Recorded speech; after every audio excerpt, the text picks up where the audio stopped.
අයිබෝන් සූදානම් ආරම්භ කිරීමට බැට්ස්මන් ටෝක් අපගේ අද විශේෂාංගය ක්‍රිකට් පුනරාගමනයෙන් පසු ක්‍රිකට් වල වර්තමාන තත්ත්වය. මෙන්න මේ මාතෘකාව යටතේ තමයි අද දිනේදී අපි කතා කරන්න සූදානම් වෙන්නේ.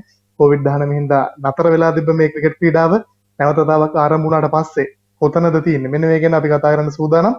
ඉතින් මාත් සමග සම්බන්ධ වුණා මේ සම්බන්ධයෙන් දීර්ඝ වශයෙන් කතා කරන්න ප්‍රවීණ ක්‍රීඩා විශ්ලේෂක හරිත පෙරේරා මහතා. ඒ වගේම කාලයකට පස්සේ අපිත් සමග සම්බන්ධ කරගත්තා ගායන අත්තනායකව. අයිබෝන්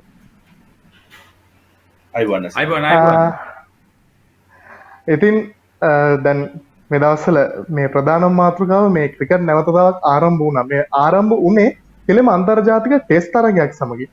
බටහිරින් දෙගොඩ සහ එංගලන්ත කණ්ඩායමත් තරගය. මේ තරගයේ මේ තරගාවලියේ ප්‍රථම තරග දෙක මේ වෙනට අවසන් වෙලා තියෙන්නේ.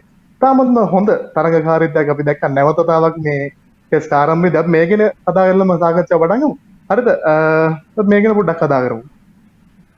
දැන් ක්‍රිකට් ආරම්භ වෙච්ච දේශයේම මේ නව සාමාන්‍ය යටතේ කොවිඩ්-19ට පස්සේ ක්‍රිකට් ආරම්භ වීම ඉතින් පුදුමයකුත් නෙමෙයි. ඒක අතකින් බැලුවාම කොහොම නමුත් මෙහි ආරම්භය පිළිබඳ කතා කරද්දී වඩාත් වැදගත් වන්නේ එංගලන්ත ප්‍රාන්ත තරගාවලියත් දැන් සැලසුම් කරලා හමානයි. ඒ නිසා මේ ඔවුන් මේ ජාත්‍යන්තර තරගවලින් ලබා ගන්නා අත්දැකීම ඔවුන්ගේ ප්‍රාන්ත තරගාවලිය සාර්ථක කර ගැනීමට විශේෂ අවකාශයකට ඉඩ සලසනවා. මෙහි වැදගත්කම තියෙන්නේ මේ තරගයට සහභාගී වෙන සීමිත ක්‍රීඩකයන් ප්‍රමාණය නොවුනට අර ප්‍රාන්ත තරගාවලියේ සීමිත තරගවලදී මේ සෑහෙන දෙනෙකුට තරග බිමට නැවත ඒමට හැකියාව තිබෙනවා. ඒ හරහා මේ නව සාමාන්‍ය යටතේ ක්‍රිකට් ක්‍රීඩාව කොයි විදියට විකාශය වෙයිද කියන මේ ප්‍රශ්නයට සෑහෙන දුරට පිළිතුරක් ලැබෙයි කියලා මට නම් හිතෙනවා. මේ නව සාමාන්‍ය කියන වචනේ මේ දවස්වල අර හුඟක් අහලා පුරුදු වචනයක්. මේ නව සාමාන්‍යයත් එක්ක ක්‍රිකට් ආරම්භ කරපු ගමන් හැබැයි එංගලන්තයට මේ ක්‍රිකට් පටන් ගත්තරට ඒගොල්ලන්ගේ රටේදීම චරම හොඳ සංග්‍රහයක් නෙවෙයි බටහිරින් දෙකොද්ද වගේ ලැබුණේ. මේ ප්‍රථම ටෙස්ට් ක්‍රිකට් තරගයේ ගැන අපි කතා කරලා මේ සාකච්ඡා පටන් ගමු. ගයන් මේ ප්‍රථම ටෙස්ට් ක්‍රිකට් තරගයේදී හොඳ තරගයක් අපි දැක්ක මේ කණ්ඩායම් දෙකෙන්ම. නමුත් අපි කියන සර්ප්‍රයිස් එකක් විදියට බටහිරින් දෙකොද්දවන් ජයග්‍රහණය කළා මේ පළමු ටෙස්ට් ක්‍රිකට් තරගය. මේක ගැන මොකද හිතේ? විශේෂයෙන්ම ඇස්සල මම දකින්න විදිහට බටහිරදී කොදෙව්වන් යම්කිසි ආකාරයක ප්‍රගතියක් දක්වනවා ජේසන් හෝල්ඩර්ගේ නායකත්වය යටතේ. විශේෂයෙන්ම මට මතකයි 2015 දී ඔවුන් 2018 දී ඔවුන් තරගාවලිය ජයග්‍රහණය කිරීමට සමත් වූවා එංගලන්තයේදීම. ඉතින් මෙවර පළවෙනි ටෙස්ට් තරගයේදී ඔවුන් කඩලු 4කින් ජයග්‍රහණයක් ලබා ගැනීමට සමත් වූවා. වේග පන්දුවන්නන්ගේ තරගයක් බවට තමයි පත් වුණේ. විශේෂයෙන්ම ජේසන් හෝල්ඩර් නායකයා වශයෙන් ප්‍රථම ඉනිමේදී කඩලු 6ක් දවා ගත්තා. ඒ වගේම ෂැනන් ගේබ්‍රියල් දෙවෙනි ඉනිමේදී බටහිරින් දෙකොඩුවලින් කඩලු 5ක් දවා ගත්තා. ඒ වගේම අපි කතා කර යුතුයි එංගලන්තයේ නව නායකයෙකු යටතේ ක්‍රීඩා කළේ විශේෂයෙන්ම ජෝ රූට් ඔවුන් ඔවුන් තරගය සඳහා සහභාගී වෙන බෙන් ස්ටෝක්ස්ගේ නායකත්වය යටතේ තමයි එංගලන්තයේ ක්‍රීඩා කළේ. ඉතින් නව නායකයෙකු යටතේ ඔවුන් යම්කිසි ආකාරයකට පසුබෑමකට ලක් වුණා. නමුත් ඇසල දෙවන තරගයේදී ඔවුන් සමත් වුණා නැවතත් Tamanගේ සුපුරුදු දක්ෂතා අතර පැමිණෙන. විශේෂයෙන්ම බෙන් ස්ටෝක්ස් තමත් හොඳින් ක්‍රීඩා කළා මේ තරගයේදී අපි දුටුවා. මම හිතන්නේ ඔහු යම්කිසි ආකාරයකට නායකයා වශයෙන් ක්‍රීඩා කරන නිසා පීඩනයකට ලක් වෙ සිටි ආකාරයක් තමයි අපිට පළමු තරගයේදී දැක ගැනීමට හැකි වුණේ. ඔව් දැන් තිරේ දකින්න පුළුවන් මේ දෙවන තරගයේ සාරාංශය පළමු තරගයේ සාරාංශය දැක්කා මේ බෙන් ස්ටෝක් ඉනිම් දෙකේදීම 40 සීමාවට ඇවිල්ලා තියෙනවා. ඒ වගේම ප්‍රථම ඉනිමේදී කඩලු 4ක් දවා ගත්තා, දෙවෙනි ඉනිමේදී කඩලු 2ක් දවා ගත්තා. නමුත් නායකත්වය නැවත තවක් ජෝ රූට්ට ලබා දුන්නාන් පස්සේ තරගයේදී බෙන් ස්ටෝක් අති විශිෂ්ට ඉනිම් දෙකක් ක්‍රීඩා කරේ. සම්පූර්ණයෙන්ම අපි කියන රිද්ම් දෙකක ඉනිම් දෙකක් ක්‍රීඩා කරේ. හරිද? මේ ඉනිම් දෙක ගැන මේ බෙන් ස්ටෝක් ගැන මොකද ඔබට හිතෙන්නේ? මේ වන විට එංගලන්තයේ ජනමාධ්‍ය ඒ වගේම ක්‍රිකට් ආවරණය කරන බොහෝ දෙනාගේ අදහස එංගලන්තයෙන් බිහි වෙච්ච දක්ෂතම වමත් පිතිකරුවා ඔහු කියලා. දක්ෂතම කියනවට වඩා මම හිතනවා සාර්ථකම වමත් පිතිකරුවා බෙන් ස්ටෝක්ස් කියලා මේ අර්ථ ගන්නවා නම් හොඳයි කියලා. මේ මොකද මේ ඩේවිඩ් ගවලා ජෝන් නෙඩ්රිස්ලා වගේ සුපිරි ක්‍රීඩකයන් මේ ෂාප්ලා වගේ ක්‍රීඩකයන් එක්ක සංසන්දනය කරන්න ටිකක් අමාරුයි බෙන් ස්ටෝක් මේ වන විට. නමුත් ඔහු ක්‍රීඩා පිටියේ දක්වලා තියෙන දස්කම් දිහා හැරිලා බැලුවාම ඔවුන්ගේ ඔබ කිව්ව අර රිදම් දෙක ඔහු වේගෙන් ලකුණු රැස් කරන්න හැකි ක්‍රීඩකයෙක්, තුන් ඉරියව්වේ දස්කම් දක්වන ක්‍රීඩකයෙක්. නමුත් තැනට සුදුසු විදියට ඔහුගේ ක්‍රීඩා විලාසය සහ ඔහුගේ ඉවසීම හැඩගස්වා ගැනීමට තරම් මානසික ශක්තියක් තිබීම අතවශ්‍යම ඔහුගේ වෙනත් මේ දක්ෂතාවයන් වගේම ඔහුගේ හැකියාවන් උද්දීපනය වෙන අවස්ථාවක් හැටියට මේ තරඟ දෙක අපිට නම් කරන්න පිළිවන්. විශේෂයෙන් මේ පළවෙනිවේදී බෙන් ස්ටෝක් පන්දු 300කට වඩා ප්‍රමාණයක් පන්දුවට බහර දෙමින් තමන්ම උචිත සුපිරි ගණයේ ටෙස්ට් ඉනිමක් ක්‍රීඩා කරා. නමුත් මේ දෙවෙනි නිමේදී ඉක්මන් ලකුණු සංඛ්‍යාව ලබා යාමට ඕන හින්දා මේ නැද පෙළ ක්‍රීඩා කරන බෙන් ස්ටෝක් ආරම්භක ප්‍රතිගෞරවයක් වශයෙන් පැමිණියා. වේගවත් අර්ජදය රැස් කරගත්තා. හොඳ ඉලක්කයක් ලබා දීලා තරඟය ජයග්‍රහණය කරා රැගෙන යන්නට සමත්කම් විශාල දායකත්වයක් මේ එංගලන්ත කණ්ඩායමෙන් ලබා දුන්නා. ඉතින් මෙවැනි ක්‍රීඩකයෙක් තමයි බෙන් ස්ටෝක් කියන්නේ කොහොමද? මේ බටහිරින් දෙගොඩවන් සහ එංගලන්තය මේ ජාත්‍යන්තර ක්‍රිකට් විරාමයට තිත තියද්දි තරමක දුරට අසුභාරංචියක් අපිට අහන්න ලැබෙන ජාත්‍යන්තර 2020 ලෝක කුසලාන තරඟාවලිය දින නියමයකින් තොරව මේ වසරේ පවත්වන්නට නියමිතව තිබුණු මේ තරඟාවලිය දින නියමයකින් තොරව කල් ගිහිලා තිනවා. නමුත් IPL තරඟාවලිය අර මේ හිස්තන පුරවන්න IPL තරඟාවලිය පවත්වන්නට දින නියම කරගෙන තියෙනවා. මේක ගැන අපි කතා කරමු හරියට. දැන් මේ IPL තරඟාවලිය ඇත්ත වශයෙන්ම මේ වාණිජ්‍යමය මට්ටමකින් ක්‍රීඩා කරන තරඟාවලියක්. ක්‍රිකට් තාක්ෂණයට වඩා ක්‍රිකට් වාණිජත්වය උද්දීපනය කරන තරඟාවලියක් හැටියටයි මුළු ලෝකෙම මේක පිළිගන්නේ. මෙහිදී යම් ප්‍රමාණයක අවදානමක් තිබෙනවා. අපි මේ පිටිබඳ අවධානය යොමු කරන්න ඕනේ.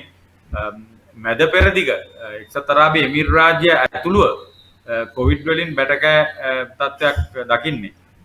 ඉන්දියාව, පාකිස්තානය, බංග්ලාදේශය ඇත්තටම තත්ත්වය තරම් සතුටුදායක නැහැ. අපි ඇෆ්ගනිස්තානය ගැන තරම් අපිට විස්තර ලැබෙන්නේ නැහැ. ඉතින් මේ වාතාවරණයේ යටතේ වෙනත් රටවල ක්‍රීඩකයන් මේ තරඟාවලියට කොයිතරම් ඇල්මක් දක්වයිද කියන එක මේ යම්කිසි ප්‍රමාණයක මේ අවධානයට යොමු කරන්න සිදු වෙනවා. ඔවුන් එනවා නම් එන්නේ තනිකර වාණිජ්‍යමය වාසිය දකා කියලායි මට නම් හිතෙන්නේ. ගායන ඔබට මොකද හිතෙන්නේ? ඔව් විශේෂයෙන්ම මම දුටුවා මේ නවසීලන්ත ක්‍රිකට් බලධාරීන් ප්‍රකාශය කර තිබෙන ඔවුන්ගේ ක්‍රීඩකයන් මේ තරගාවලිය සඳහා සහභාගී වෙන්නේ නම් ඔවුන්ගේ අවසරය ලබා දෙන වා කියලා තිබුණා. ඒ වගේම දැන් අපිට ලැබෙන ආරංචි අනුව සැප්තැම්බර් මාස 19 වෙනිදා තරගාවලිය ආරම්භ කිරීමට නොවැම්බර් 8 වෙනිදා වන විට තරගාවලිය අවසාන මහා තරගය ක්‍රියාත්මක කිරීමට නියමිතයි. ඒ වගේම අපිට යම් කිසි ආකාරයකින් ආරංචි මාර්ග විශ්වාසදායක ආරංචි මාර්ග වගේ ලැබෙනවා. තරගාවලියේ තරඟ කාලසටහන සහ තරඟ කළපු ආකාරය ගිය වසරට වඩා වෙනස් වන ආකාරයක්. ඒ වගේම අගෝස්තු 20 වෙනිදා වන විට සියලුම ක්‍රීඩකයන් එක්සත් අරාබි එමිරාත් රාජ්‍යයට ගොස් මාසක පුහුණු කඳවුරකට පසුව තමයි මේ තරගාවලියට සහභාගී වෙනවා කියලා කියන්නේ. ඉතින් හරිත කිව්වා වගේම ගොඩක් වෙලාවට ගොඩක් ක්‍රීඩකයන් මේකේ වාණිජ්‍යමය පැත්ත වගේම ඔවුන්ට යම් කිසි විදියකින් ක්‍රිකට් ක්‍රීඩා කිරීමට තියෙන උනත් මෙතනට බලපායි කියලා මම හිතනවා මේ තරගාවලියට සහභාගී වීමෙන්. දැන් මේ විශේෂයෙන් මෙහිදී සෞඛ්‍ය උපදෙස් අකුරටම පිළිපැදීම වැදගත් වෙනවා. ඔබලට යම් කිසි මේ දැනුවත් වීමක් තිබෙනවද මේ ප්‍රේක්ෂකයන්ට විවෘත වෙනවද? ලැබෙන ආරංචි මාර්ග අනුව නම් ප්‍රේක්ෂකයන්ට විවෘතව නොවන ආකාරයක් තමයි behind the closed door මේ ටූර්නමන්ට් එකම ක්‍රියාත්මක වෙනවා කියලා තමයි විශේෂයෙන්ම සඳහන් වන්නේ. මොකද එක්සත් අරාබි එමිරාත්යේ පවතින තත්ත්වයක් සමගින් ඉතින් තවමත් හරියට විස්තරයක් නිකුත් කරලා නැහැ ඉන්දියානු මාධ්‍යවත් නැත්නම් ඉන්දියානු ක්‍රිකට් බලධාරීන්වත්. ඉතින් අපි බලමු ඉදිරි දිනවලදී අපිට මේ පිළිබඳව තවත් වැඩිදුර විස්තර ඔබ වෙත ගැනීමට හැකියාවක් ලැබේ ඉන්දියානු බලධාරීන් විස්තර තහවුරු කිරීමත් සමගින්. මොකද මේකයි ඉන්දියා ක්‍රිකට් පාලක මණ්ඩලයේ සභාපති සෞරව් ගංගුලිගේ සහෝදරයා එකම ගෙදරක දෙදෙනා වාසය කරන්නේ. ඔබ දන්නවනේ ඔහුට කොවිඩ් වැළඳිලා. ඉතින් දැන් මේ තත්ත්වය නිසා මේ එළියට ගියාම කී දෙනෙක් මේ ආකාරයට මේ වෛරසයට නිරාවරණය වෙනවද? එහි මේ ආරක්ෂාකාරී බව කෙතරම්ද කියන එක පිළිබඳ දෙවරක් තුන්වරක් හිතන්න වෙනවා ක්‍රීඩකයන් ගෙන්වා ගැනීම හරහා. දැන් මේ ලකුණු සටහන්කරුවෝ, ඒ වගේම විනිසුරුවෝ, තරඟ තීරකවරු, ජනමාධ්‍ය කොයි ආකාරයට මෙයට මේ සම්බන්ධ වෙනවද? කොයි මට්ටමකින්ද? මොකද ඉන්දියාවේ පැවති මේ තරඟාවලිය ඇත්තටම ක්‍රිකට් සැනකෙලියක්නේ. සංඛ්‍යාත්මක වශයෙන් අපිට කියන්න බෑ කී දෙනෙක් මේකට සම්බන්ධ වුණාද කියලා. දැන් මේ තත්ත්වයෙන් සම්පූර්ණයෙන් වෙනස් වෙලා තමයි මෙම තරඟාවලිය පැවැත්වීමට මේ සිදුවන්නේ. විශේෂයෙන්ම ඇසල යම්කිසි තවත් කාරණයක් එකතු කර යුතුයි. විශේෂයෙන්ම IPL තරගාවලියට පෙර කැරිබියනු ප්‍රීමියර් ලීග් තරගාවලිය ක්‍රියාත්මක වීමට නියමිත අගෝස්තු මාසයේදී ඒ වගේම අපි දකිනවා සමහර තරගාවලි පස්සට දමනවා. විශේෂයෙන්ම යුරෝපයේ තත්ත්වය යම්කිසි අතකට හොඳ තත්ත්වයකට හැරමින් පවතිද්දී යුරෝස්ලාම් T20 තරගාවලිය මේ වසරේදී පැවැත්වීමට නියමිතව තිබුණා. නමුත් එම තරගාවලිය පසුපසට දැමීමට අයර්ලන්ත සහ එංගලන්ත ක්‍රිකට් බලධාරීන් තීරණය කළා. ඒ වගේම අපි ICC පැත්තෙන් ගත්තොත් ලෝක කුසලානය සඳහා සුදුස්සන් තේරීමේ කලාපීය තරගාවලි ක්‍රියාත්මක වීමට නියමිතව තිබුණා 2023 ලෝක කුසලාන සඳහා. එම තරගාවලියද පසුපසට දැමීමට තීරණය කරනු ලැබුවා ICC විසින්. ඒ වගේම තමයි අවුරුදු 19 පහළ අප්‍රිකානු කලාපයේ පැවැත්වීමට නියමිතව තිබූ සුදුසුකම් ලැබීමේ තරග පවා ICCෙන් මේ වන විට කල් දැමීමට තීරණය කළා තියෙනවා. ඉතින් මේ වගේ පසුබිමක තමයි ICC ඉන්දියාව සඳහා අවසරය ලබා දී තිබෙන්නේ IPL ක්‍රීඩා කිරීමට. දැන් මේ ක්‍රිකට් වාණිජ්‍යමයකරණය වීම පිළිබඳව මීට වඩා කතා කරන්න නම් මීට කලින් පොඩි කතාවකට ආවා මේ ICC එහෙම නැත්නම් මේ ජාත්‍යන්තර ක්‍රිකට් කවුන්සිලේ පවත්වන දේවල් අභිබවා මේ ඩොමෙස්ටික් එහෙම නැත්නම් ෆ්‍රැන්චයිස් ක්‍රිකට් ඉස්සරහට එයිද කියලා. මේක අපි දකිනවා ෆුට්බෝල් වල. මේක අපි දකිනවා අනිකුත් ක්‍රීඩාවල. හැබැයි මේක ක්‍රිකට් වල මේ පළවෙනිදාවට මෙහෙම එන්න පුළුවන් කියන ඉඟියක් ලැබුණේ. අපි මේ ගැන කතා කරලා මේ IPL ගැන සාකච්ඡාවට මේ දරට අපි ටිකක් තියමු මේ ගැන කතා කරලා. හරිද? මොකද හිතන්නේ මේ ෆ්‍රැන්චයිස් ක්‍රිකට් ඉන්ටර්නැෂනල් ලෙවල් එක පහු කරගෙන යන්න හදන එක කියලා. දැන් බලන්න නවසීලන්තයේ පැවැත්වෙන සුපර් ලීග් රග්බි තරගාවලිය එය මේ වර්ල්ඩ් රග්බි වලට කතාවක් නෙමෙයි. නමුත් ඒ ආකාරය තියෙනවා. ඒ වගේම තමයි ඔබ කියන ආකාරයේ හැම යුරෝපීය රටකම තිබෙන ප්‍රීමියර් ලීග් තරගාවලිය එය FIFA තරගාවලියකට මේ යටත් වෙන නීති රීති අනුව නෙවෙයි. දැන් ඒ තත්ත්වය ක්‍රිකට් වලට එම විශේෂ දෙයක් නෙමෙයි. අපි දන්නවා මේ IAAF එක යටතේ වුවත් ඩයමන්ඩ් ලීග් තරගාවලි සෑහෙන ඉහළ මට්ටමකින් ක්‍රියාත්මක වෙනවා. ඉතින් ඔය වගේ ඕන දෙයක් කියන්න පුළුවන් මේ ටෙනිස් වලත් ඒකයි ගෝල්ෆ් වල විශේෂයෙන් ඒ තත්ත්වය තියෙනවා. ඊට අමතරව බැඩ්මින්ටන් ඔබ දන්නවා ස්කොෂ් වැනි තරගාවලි අර විශේෂයෙන් මැද පෙරදිග ඊජිප්තුව වගේ මේ වීදුරු කාමරය ඇතුලේ ස්කොෂ් තරගාවලිය පැවැත්වෙද්දී ඒකට වැඩි දෙනෙක් ප්‍රේක්ෂකයෝ හැටියට නොවුනට ජනමාධ්‍ය හරහා එය මේ ජනගත වීමේදී මිලියන සංඛ්‍යාවක් එහෙම තරඟ නරඹනවා. ඉතින් ඒ තත්ත්වයේ ක්‍රිකට් වලට ආවා කියන එක විශේෂ දෙයක් නෙමෙයි. විශේෂයෙන් 2020 තරඟාවලිය ඔලිම්පික් තරඟාවලියට ඇතුළත් වීමට 2020 ක්‍රිකට් ඔලිම්පික් තරඟාවලියට ඇතුළත් වීම දක්වා කෙරීගෙන යන වැඩපිළිවෙලේ මේ දැන් පවතින මේ වාතාවරණය පුදුමයට කාරණයක් නෙවෙයි කියලා මට නම් හිතෙන්නේ. ඔව් අනිතනේ ක්‍රිකට් වලට මේ අලුත් දේවල් එකතු වෙනවා. ක්‍රිකට් කලින් තිබ්බ තැන නෙවෙයි දැන් තියෙන්නේ. මෙන්න මේ ගැන කතා මේ ක්‍රිකට් අලුත් වෙන එක ගැන කතා කරද්දී ලෝකයට අලුත් ක්‍රිකට් මුහුණුවරක් අලුත් ක්‍රිකට් රටාවක් හඳුන්වා දෙන්නට දකුණු අප්‍රිකාව සමත් වෙලා තිනවා. මෑත් භාගයේදී උන් දැන් සූදානම් උන්ගේ පළමු තරගය ක්‍රියාත්මක වුණා. 3 teams ක්‍රිකට්. එහෙම නැත්නම් 3TC. මෙන්න මේ 3TC තරගාවලිය දකුණු අප්‍රිකාව ආරම්භ කරලා තිනවා. මොවුන්ගේ මේ වෙන ප්‍රොමෝෂන් ට්‍රේල් එක. මොවුන් මේ ප්‍රොමෝෂන් එකේදී මොවුන් කියලා තියෙන්නේ ඇයි අපි එක කණ්ඩායමක් පරදවන්නේ අපිට එකවර කණ්ඩායම් දෙකක් පරදවන්න පුළුවන් නම් කියලා. මේ තමයි අලුත්ම රටාව. කණ්ඩායම් 3ක් ක්‍රීඩා කරන මේ තරගාවලිය. ඉතින් මේ ගැන පොඩ්ඩක් කතා කරන්න ඕනේ මේ 3TC ගැන. අපිට පුළුවන් දෙයි 3TC තරගමාලාවේ නීති රීති ප්‍රේක්ෂක ඔබ වෙත ඉදිරිපත් කරන්න ගයන්. මේ දකුණු අප්‍රිකාව සූදානම් කරන මේ 3TC ගැන මේ තරග නීති රීති ගැන නෙවෙයි 3TC ගැන ඔබට මොකද හිතෙන්නේ? විශේෂයෙන්ම 3TC තරගාවලිය ක්‍රියාත්මක කිරීමේදී දකුණු අප්‍රිකාවට අරමුණවල් දෙකක් තිබුණා. විශේෂයෙන්ම මේක අලුත් තරගාවලියක්. එතකොට ප්‍රේක්ෂකයන්ගේ ආකර්ෂණය වැඩි වශයෙන් ලැබෙනවා අසල. එතකොට මේකෙන් ලැබෙන ආදායම දකුණු අප්‍රිකාවේ කොරෝනා වෛරසය නිසා යම්කිසි ආකාරයකට පීඩනයකට ලක් වූ ජනතාවට බෙදා දීමට ඔවුන් කටයුතු කරනවා. ඒ වගේම තමයි මේ තරගාවලිය පැවැත්වීමේදී විශේෂයෙන්ම ඔවුන්ගේ ග්‍රැහම් ස්මිත් පවසා තිබෙන ඔවුන් සහයෝගය දෙනවා කියලා ජෝර්ජ් ෆ්ලොයිඩ් නිසාවෙන් ආරම්භ වූ Black Lives Matter කියන ඒ තහන සඳහා අපි දුටුවා සියලු දෙනාගේම අතේ Black Lives Matters කියන බෑන්ඩ් එක දාගෙන තමයි සියලුම ක්‍රීඩකයන් ක්‍රීඩා කරේ. ඒ වගේ තරගයේ ආරම්භයට පෙර ඔවුන් සියල්ලම එක් දණක් නම අර ජෝර්ජ් ෆ්ලොයිඩ්ට ආචාර්ය කරන ආකාරයට තරගයට පෙර ඔවුන් සියලු දෙනාම ඒ ආකාරයෙන් යෙදී සිටියා.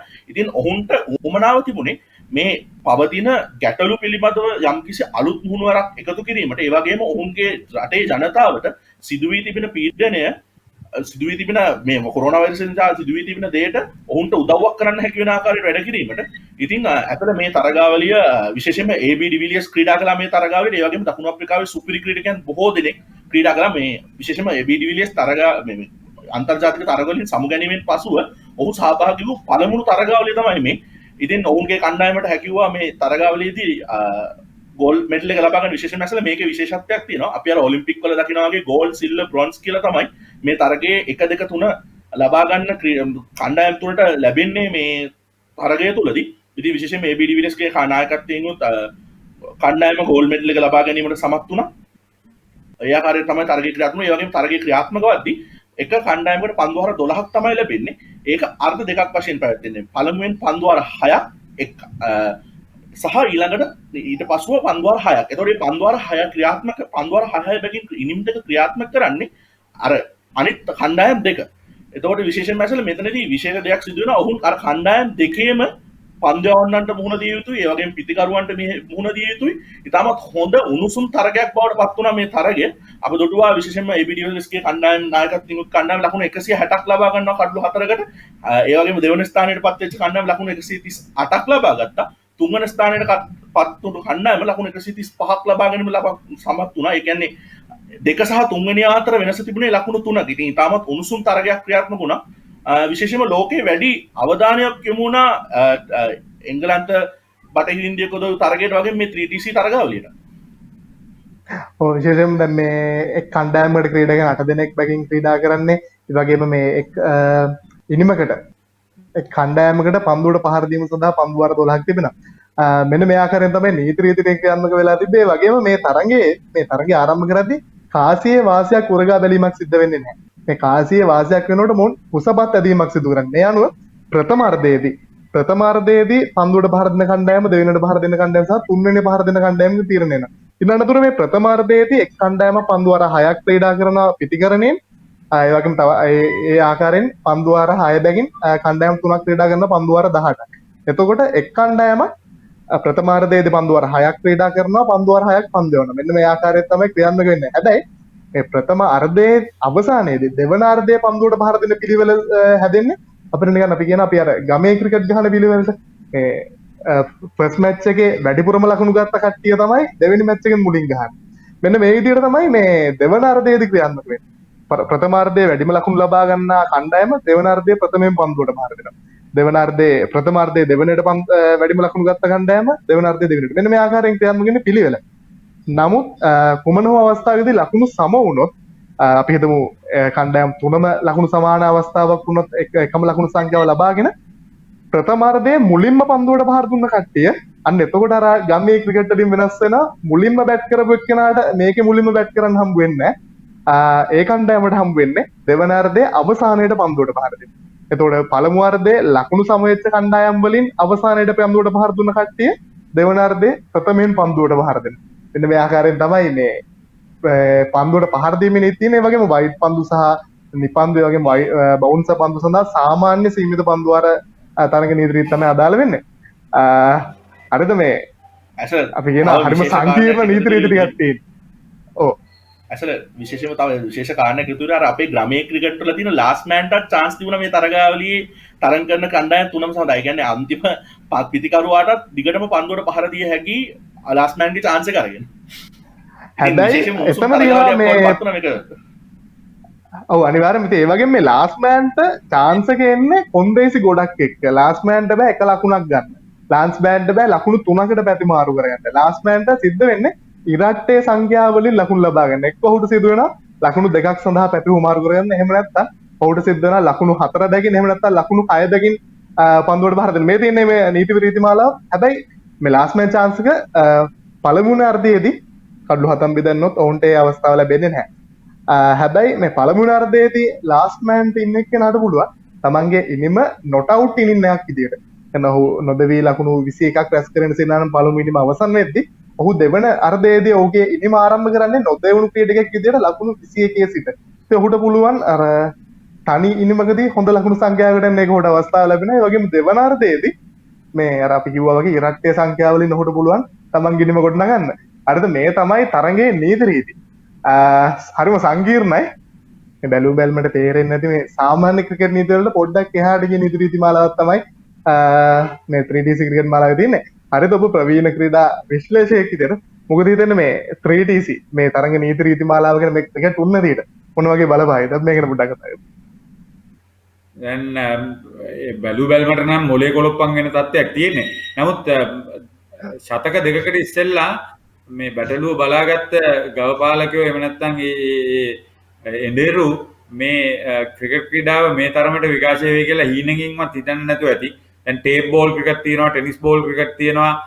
ඊට අමතරව 20 ක්‍රිකට්, පන්දුවාර 50 ක්‍රිකට්, සය සමාජික ක්‍රිකට්, ගෘහස්ත ක්‍රිකට්, දැන් ඔන්න බලනකොට 3TC ආකාරයේ ක්‍රිකට්. මේදී මේ ඔවුන් ඉඩ තියලා තියෙනවා මේ පන්දු රකින්නන් ස්ථානගත කිරීම තවදුරටත් වෙනස් වෙන්න පුළුවන්. මේ ක්‍රීඩාව විකාශය වෙලා පන්දු යැවීම සහ පිටිකරණය ඉතා හොඳ තත්ත්වයකට එනකොට එය තවත් මේ ප්‍රේක්ෂකයාට වඩාත් ආකර්ෂණය වෙන්න ස්ථානගත කිරීම පන්දු රකින්නන්ගේ වෙනස් කිරීමට ඉඩ තියලා තියෙනවා. කොහොම නමුත් මේ රූපවාහිනියට වඩාත් හිතකර ආකාරයට විකාශය වෙයි කියලා මටත් හිතෙනවා. ඒ නිසා මෙය ලෝක මට්ටමින් ව්‍යාප්ත වීමට නම් ටිකක් කාලයක් යයි. මොකද ඒ තරම් ඔබ කිව්ව ආකාරයට සංකීර්ණයි. එහෙම නැත්නම් අනුගත වීමට මදක් අපහසුයි. ඒ නිසා මේ associate members ICC associate members උන්ට එකපාරට මේ ක්‍රීඩාවට එකතු වීමට හැකියාවක් තිබෙයි කියලා මම හිතන්නේ නැහැ. නමුත් යටිතල පහසුකම් ඉහළ මට්ටමක පවත්වා ගන්නා රටවල් ටෙස්ට් සාමාන්‍ය තරගවලට සහභාගී නොවුනත් ඔවුන්ට මේ ක්‍රිකට් ක්‍රීඩාවේ මේ නව වෙනස ඉතා හොඳින් පාලනය කරගෙන පරිපාලනය කරගන්න පුළුවන් වෙයි කියලා හිතනවා. මම හිතනවා මේ ආකාරයේ ක්‍රිකට් අර දැන් බාස්කට් බෝල් වල පැසිපන්දු වල 3-on-3 බාස්කට් බෝල් තියෙනවා. ක්‍රීඩකයන් 30 දෙනෙක් විතරක් ක්‍රීඩා කරන. ඒ වගේ පොඩි වෙනස්කමක් විශේෂයෙන් වෙබ් හරහා තරඟ වලට එකතු වෙන රූපවාහිනිය හරහා තරඟ වලට එකතු වෙන මේ මාධ්‍ය භාවිතා කරන අයට මේ විශේෂයෙන් හොඳ ආකර්ෂණයක් වෙයි කියලා මට නම් හිතෙනවා. ඉතින් අර අපි කියන ටෙස්ට් තරඟයෙන් පන්දුවාර 50ට පන්දුවාර 20ට පන්දුවාර 10ට සය සමාජික වගේම පන්දු 100 තරඟවල මෙන්න මේ ආකාරයෙන් මේ වර්ධනය වෙච්ච ක්‍රිකට් දැන් දින කණ්ඩායම් 3ක් ක්‍රීඩා කරන මට්ටමට මේ 3DC තරඟයක් අර අපි කලින් ගායන කතා කරා මේ පළවෙනි තරඟයේදී මේ පවත්වපු පළවෙනිම 3DC තරඟයේදී ජයග්‍රහණය ඒ කියන්නේ රම්බදක්කම ලබා ගත්ත IB ඩිවිලියර්ස් කණ්ඩායම මේ 3DC තරඟයක් ජයග්‍රහණය කරන්න ඕනේ ආකාරය මෙන්න මේ ආකාරයත් අර තරමක සංකීර්ණයි. උදාහරණයක් වශයෙන් අපිට පුළුවන් දැන් තිරේදී නීති රීති මාලාව දැක ගන්න. උදාහරණයක් වශයෙන් 3DC තරඟයකදී වැඩිම ලකුණු ලබා ගන්නා කණ්ඩායම තමයි තරඟයේ රම්බදක්කම. දෙවනියට වැඩිම ලකුණු රිදී පදක්කම. තුන්වෙනියට වැඩිම ලකුණු ලෝකඩ පදක්කම. මෙන්න මේ ආකාරයෙන් තිබෙන්නේ. හැබැයි කණ්ඩායම් තුනේම ලකුණු සම වුණොත් කණ්ඩායම් තුනම ලකුණු 100 දකින් ලබා ගත්තොත් කණ්ඩායම් තුනම සමශූරයන්. එහෙම නැත්නම් සම රම්බදක්කම් වල හිමිකරුවන් වෙනවා.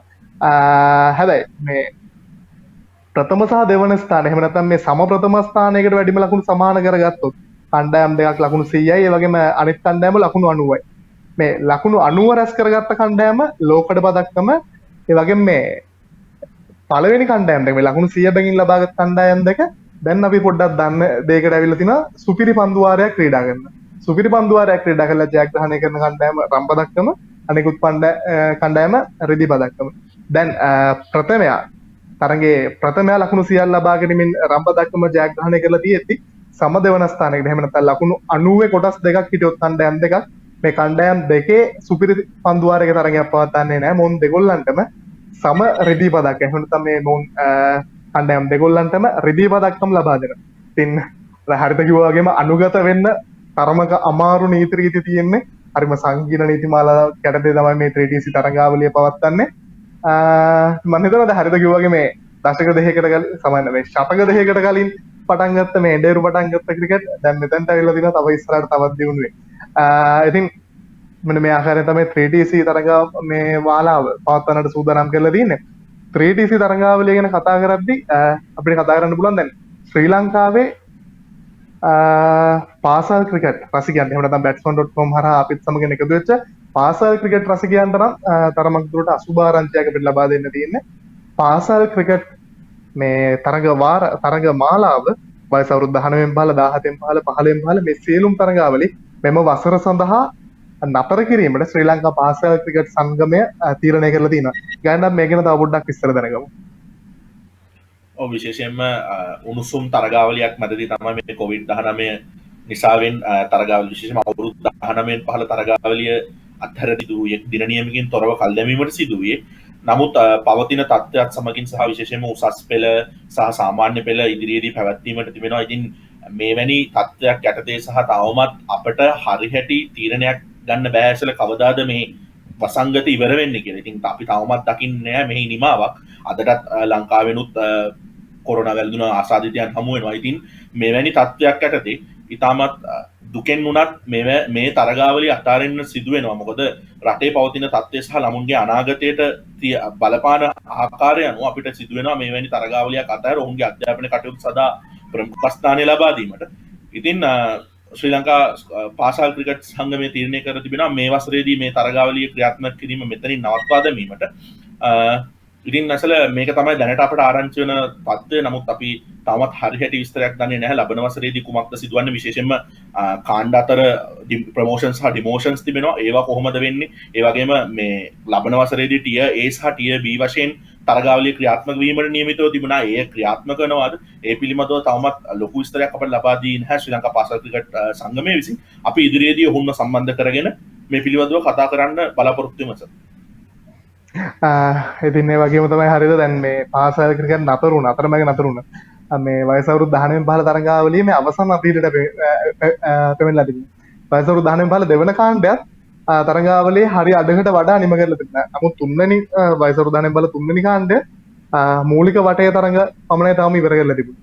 මේ පාසල් වලට දැන් ක්‍රිකට් ගහන්න නතර වෙලා තිනවා. දැන් පාසල් ක්‍රිකට් සංගමය යෝජනා කරලා තිනවා 2021 වර්ෂයේ ජනවාරි මාසේ අලුත් තරඟාවලියක් වයස අවුරුදු 19 පහළ ආරම්භ කරන්නට. ඒ කියන්නේ 2019 20 තරඟ වාරය නෙවෙයි 2020 21 තරඟ වාරය. මේ තරඟ වාරය මාස 5කට සීමා කරලා කෙටි කරලා පවත්වන්න තමයි සූදානම් කරලා තියෙන්නේ.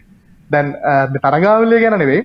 දැන් මේ තරඟාවලිය ක්‍රීඩා කරන්න මේ ළමයින්ට තියෙන්න ඕනේ සුදුසුකම් බාධක මේවා ගැන පොඩ්ඩක් කතා කරමු.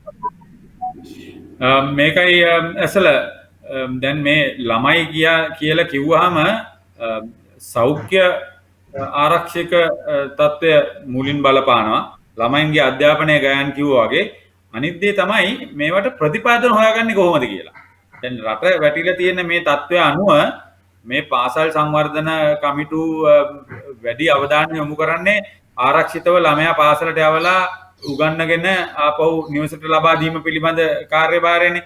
දැන් උපකාරක පන්ති නැවතිලා දැන් මේ මත්තට මේ ක්‍රිකට් ක්‍රීඩාවට යන අතිවිශාල මේ වියදම පේන්නේ නැති වියදමක් ක්‍රිකට් ක්‍රීඩාව පිටුපස්සේ තිබෙනවා. ඒවට ප්‍රතිපාදන හොයාගන්න එකත් ලේසි පාසු කාර්යයක් නෙවෙයි. ඒ නිසා මම හිතනවා ගත්ත තීරණය හරි. නමුත් මට හිතෙන්නේ අපි හිතමු ජනවාරි මාසේ තරඟ ආරම්භ වෙනකොට බොහෝ 19 15 කණ්ඩායම් වලට වයස අවුරුදු 15ක් තරම් තරුණ ළමයි පොඩි ළමයි ක්‍රීඩා කරනවා බොහෝ පාසල් වල.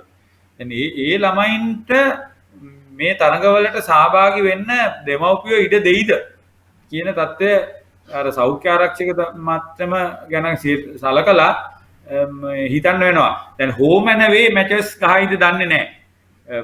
බොහෝ දුරට මේ කොළඹ කණ්ඩායමක් ගාල්ලට ගිහිල්ලා ක්‍රීඩා කරයිද ඔවුන් එහෙම යනවා නම් කොයි වගේ ආරක්ෂිත තත්ත්වයන් ඔවුන්ට සාක්ෂාත් කරගන්න වෙයිද?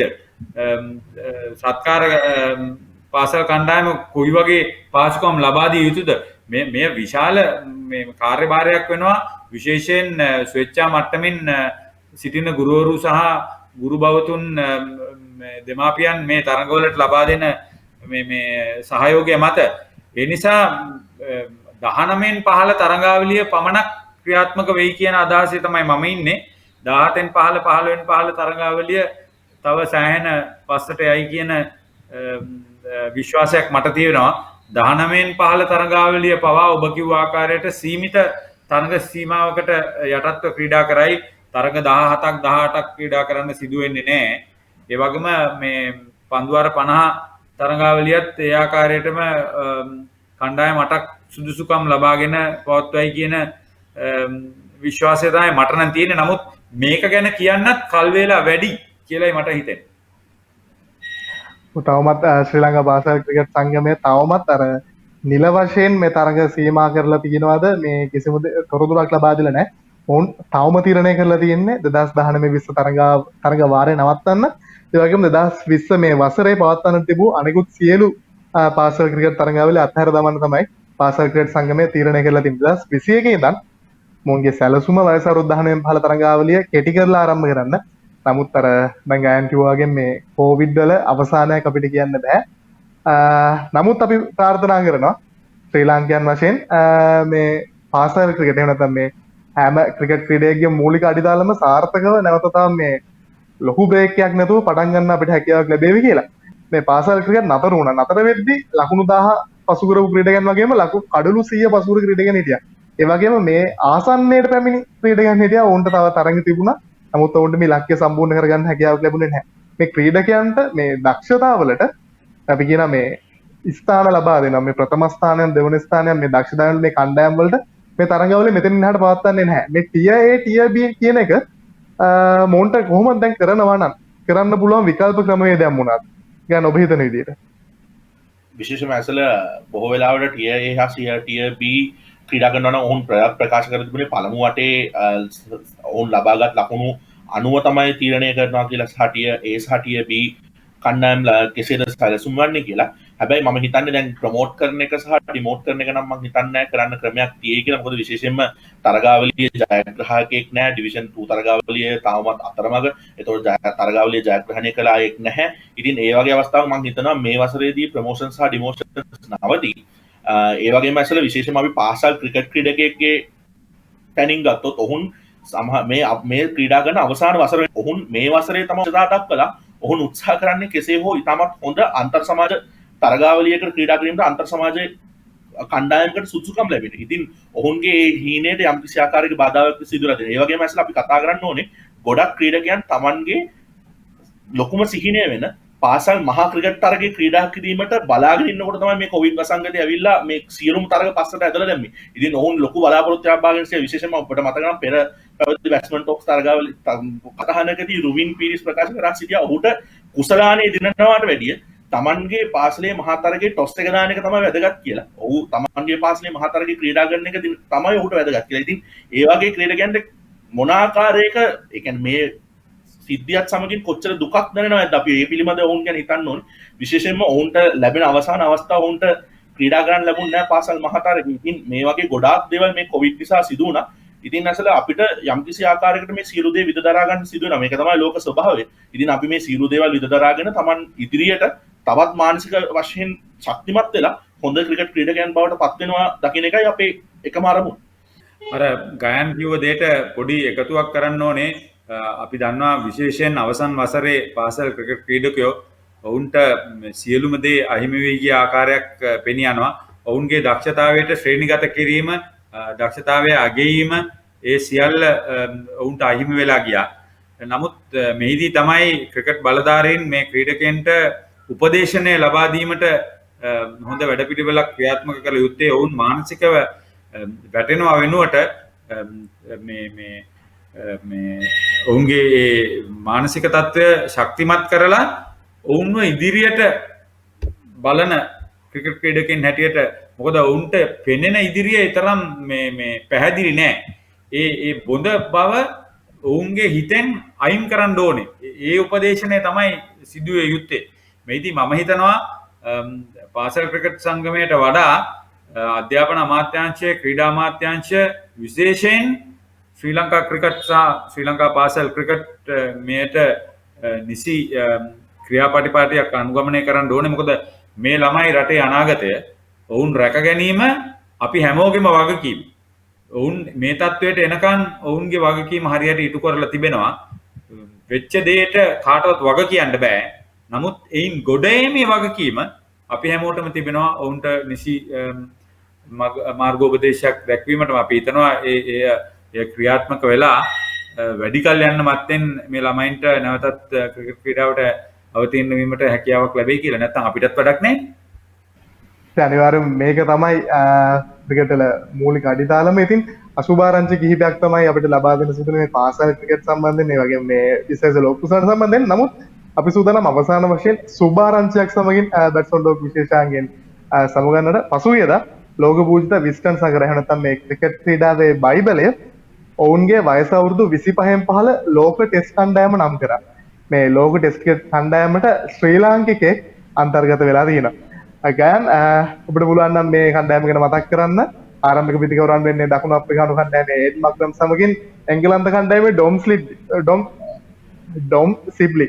මෙයා ගැන කතා කරමු. මේ බටහිරින් දෙගොදුන් සමග පැවති මේ තරගාවලිය එංගලන්තය සහ බටහිරින් දෙගොදුන් අතර ඔහු ප්‍රථම තරගයේදී අර්ධ ශතකයක් රැස් කරගත්තා. දෙවන තරගයේදී ශතකයක් රැස් කරගත්තා. ඒ දක්ෂතාවයෙන් සමගිනුයි ඩොම් මෙම විස්ටන් වයස අවුරුදු 25න් පහළ කණ්ඩායමට ආවේ.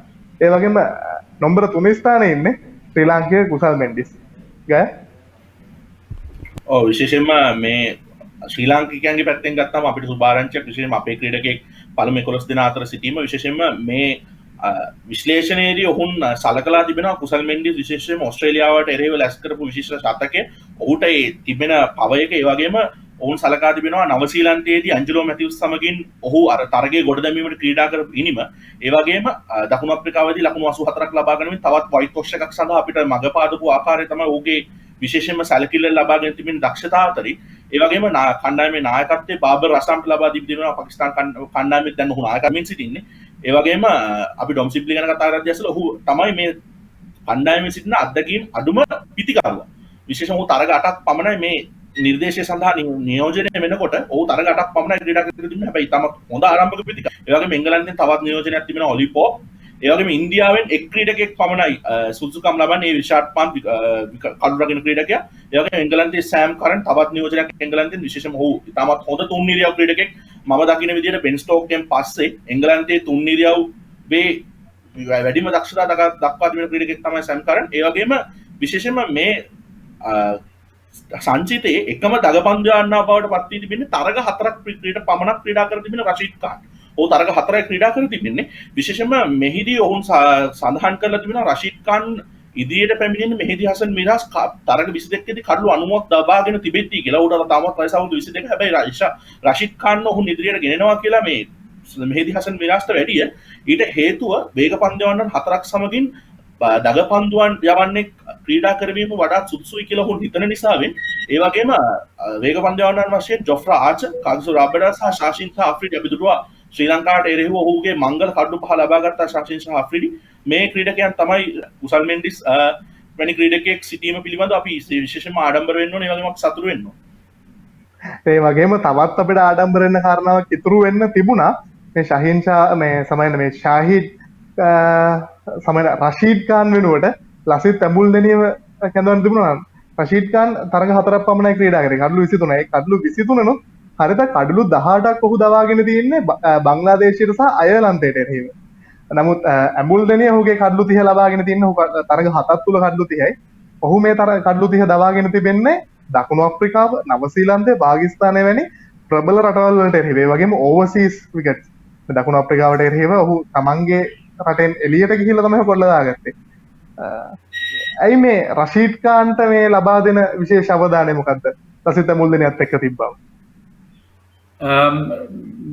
ඔබ කිව්වා මේ විස්ටන් 25න් පහළ කණ්ඩායම කියලා. දැන් 25න් පහළ කියලා ඔවුන් වර්ගීකරණයක් කරන්නේ මෙය එක් දිනද ටෙස්ට්ද කියලා. විශේෂයෙන් 20 තරඟවලදී රෂීද් ખાන් සෑහෙන දශකම් දක්වා තිබෙනවා. එක් දින තරඟවලදීත් අවුරුදු ගාණක් පුරා ඔහු දශකම් දක්වා තිබෙනවා. මේ වන විට ඔහුගේ දශකම් දැක්වීමේ යම් අඩුවක් තිබෙනවා ඇෆ්ගනිස්තාන නායකත්වයට පත්වීමේ අනතුරුව. නමුත් මම හිතනවා අවුරුදු 5ක් 6ක් පුරා ඔහු ඒ 20 පන්දුවාර 50 සහ ටෙස්ට් යන තරඟවලදී දැක්වූ දශකම් ඔහුගේ වාසියට වෙයි කියලා. නමුත් බංග්ලාදේශයේ මෙහෙඩි මිරාස් නැති එක පිළිබඳව නම් සෑහෙන ලොකු ප්‍රශ්නයක් තිබෙනවා. මොකද එකක් ඒ රටේ කිසිම ක්‍රීඩකයෙකු නැහැ. දෙවැනි එක මෙහෙඩි මිරාස් කණ්ඩායම අසීරු තත්වයකට පත් වුණාම සෑහෙන හොඳින් වගකීම දරලා ක්‍රීඩා කරන්න පුළුවන් ක්‍රීඩකෙක් හැටියට නම් කරලා තිබෙනවා. දැන් මේ දිහා බැලීමේදී සමස්තයක් හැටියට ක්‍රිකට් ක්‍රීඩාව ලෝව වටා ප්‍රචලිත වෙලා ගිය කාල සීමාවේදී මේ ක්‍රීඩකයන් ඒ ආකාරයේ තරඟවලදී කොයි විදිහේ දස්කම් දැක්වුවාද කියන දේ පිළිබඳව වැඩි අවධානයක් යොමු කරන්න ඇති. දත්ත පමණක් නෙවෙයි, තරඟයට මූණ දීලා තරඟයට කළ බලපෑම පිළිබඳ විශේෂයෙන් අදහසක් තියෙන්නේ නැති කියලා විශේෂයෙන් විස්ටන් ඔවුන්ගේ තීරණ ලබා දීමේදී දත්ත පමණක් සලකන්නේ නැහැ කියන අදහසේ මම ඉන්නවා. විශේෂයෙන්ම හරිතගේ ගානට මම තවත් දෙයක් එකතු කරන්න කැමතියි. අසල විශේෂයෙන්ම රෂිද් ඛාන් ගත්තම ඔහු අෆ්ගනිස්තාන ක්‍රීඩකෙක්. ඔවුන්ට හරියට පළමු පෙළ තරගාවලියක්වත් නොමැතිව ඔවුන් කෙලින්ම ටෙස්ට් පිටියට ඇවිල්ලා ඔවුන් බංග්ලාදේශය පරාජය කරනවා රෂිද් ඛාන්ගේ නායකත්වයට. රෂිද් ඛාන්ගේ පන්දුවේ යටතේ. ඉතින් ඔවුන් විශ්වාස කරන්න ඇති ඔහුට එල්ල කළ හැකි බලපෑම කණ්ඩායමකට දඟ පන්දුවන්නෙක් වශයෙන් ඔහුට එල්ල කළ හැකි බලපෑම විශේෂයෙන්ම ෆස්ට් ක්ලාස් ක්‍රීඩා නොකර කෙලින්ම ටෙස්ට් තරග සඳහා පැමිණ ඔහු එල්ල කළ බලපෑම සලකා බලලා මම හිතනවා ඔහුට මේ ස්ථානය ලබා දෙන්න ඇති කියලා මේ විස්ටන් සංග්‍රාව විසින්. බොහොම ස්තුතියි. ඒ වගේම නැවත තවක් ශ්‍රී ලාංකිකයන් වශයෙන් අපි ආඩම්බර වෙනවා. විස්ටන් සංග්‍රාව මේ 25 15 කණ්ඩායමේ පිටිකරණේ වඩාත්ම වැදගත් ස්ථානය නම්බර 3 ස්ථානය ශ්‍රී ලාංකිකයට ලබා දීලා තිනවා. කුසල් මෙන්ඩිස් ලබා දීලා තිනවා. ඉතින් අද දිනේ අපත් සමග මේ වර්තමාන මේ ක්‍රිකට් පුනරාගමනයේ මේ නව සාමාන්‍ය යටතේ ක්‍රිකට් තරඟ කරද්දී මේ මතුවෙච්ච අලුත් ප්‍රවෘත්ති මේ ගැන සාකච්ඡා කරන්න අපි සම්බන්ධ කරගත්තා ප්‍රවීණ ක්‍රීඩා විශ්ලේෂක හරිත පෙරේරා මහතාව. ඒ වගේම කාලයකට පස්සේ අපි සම්බන්ධ කරගත්තා බැට්ස්මන්.com ආයතනයේ ගයාන් අත්තනායකව. බොහොම ස්තුතියි ඔබ දෙවලට ඔබගේ වටිනා කාලය අප වෙනුවෙන් කැප කරාට. ඉතින් බැට්ස්මන්.com අදිනේදී අපි සාකච්ඡා කරේ අපගේ බැට්ස්මන් ටෝක් කරහා මේ අලුත් 3D ක්‍රිකට් තරඟාවලිය අලුත් මේ ක්‍රිකට් තරඟාවලිය ඒ වගේම විස්ටන් 25න් 15 කණ්ඩායම මෙන්න මේ වගේ ක්‍රිකට් හා බැඳුණු නව සාමාන්‍යයට පැවතුණු ක්‍රිකට් තරඟ ගැන තමයි අපි අදිනේදී බැට්ස්මන් ටෝක් විශේෂාංගයෙන් කතා කරේ. ඉතින් දැනට සූදානම් බැට්ස්මන් ටෝක් අපගේ විශේෂාංගයෙන් සමුගන්න ප්‍රාර්ථනා කරන ක්‍රීඩාලවලිය ඔබ සියලු දෙනාට සුබ දවසක්.